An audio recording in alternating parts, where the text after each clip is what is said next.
Halos wala ng personnel sa bawat municipal police station sa Occidental Mindoro. Bakit?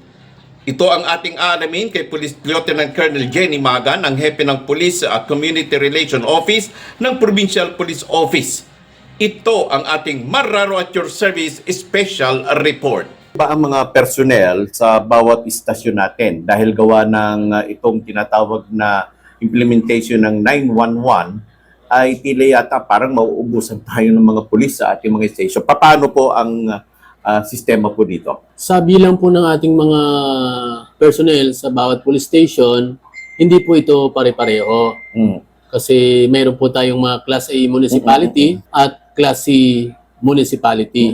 So, sa deployment po natin ngayon, ang bawat strength ng ating police station ay hinati ito sa dalawa, 90% at 10%. Ang 10% po ay binubuo ng admin function. Sino po ba yung mga admin function na ito? Ito yung desk officer, investigator, WCPD, chief of police, at iba pang office representative. Para naman po humarap sa iba pang kampanya ng opisina. At the same time, yung ibang walk-in clients ay ma-address po ng personal. Ito pong 90% na nabanggit po ninyo, ito ay saan po naka-deploy ito? Saan po ilalagak ito mga ito? Ang 90% naman po, sila yung binubuo ng mobile patrol, motorcycle patrol, beat patrol or foot patrol, at mga intel operatives po. Pagkatapos po nilang umikot sa kanilang mga designated areas of responsibility, mayroon po silang staging point para pag hinahanap po ng tao, ay dito palagi nagtatambay ang pulis. Doon po tayo pupunta. Ayun. So ito ba yung applicable sa 11 municipalities? Kasi nabanggit nyo kanina sa una na meron tayong mga different stages ng ating mga municipality. Yes, sir. Dahil po sa ang bawat police station ay meron po tayong identified crime-prone areas at vehicular-prone areas.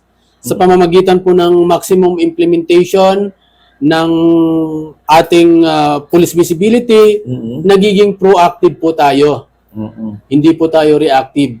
Kung baga sa proactive po, napipigilan po natin ang lahat ng pwedeng mangyaring krimen sa ating nasasakupan. Ayun, para may sagawa naman ito, sir, kinakailangan kumpleto tayo ng mga gamit kasi alam niyo naman, pag susuong tayo sa isang operation, di dapat meron tayong kumpletong gamit. Meron po ba tayong mga tulad ng radio, mga body-worn camera, patrol cars sa bawat municipalities po? At the same time, meron po tayong kinukonsider dito no one policeman per 500 to 1,000 na individuals sa isang lugar. Yes, sir. Pagdating naman po sa mga equipments ng PNP, of course, naman po tayo sa firearms, 1:1 na po tayo. So, mayroon po tayong sa mobility, bawat po police station, ay mayroong issued patrol car. At pagdating naman po sa communication, ang bawat police station po ay mayroong issued handheld radios.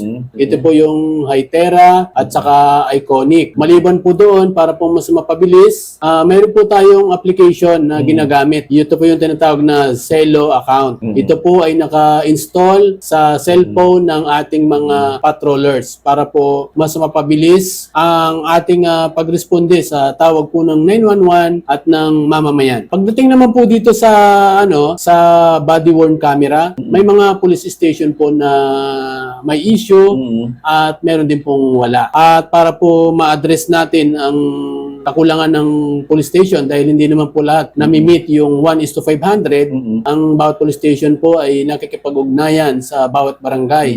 Kaya po meron po tayong programa na pulong-pulong sa barangay para po makuha natin ang simpatiya ng bawat barangay official na mai-deploy rin po nila ang kanilang mga barangay tanod sa mga identified crime-prone areas at vehicular-prone areas. Patuloy lamang po tayong tumutok sa ating mga inahatid na makatotohanan, balansyadong mga impormasyon. Paki-like, follow, and share na rin po. Ito ang balita, Marraro at Your Service.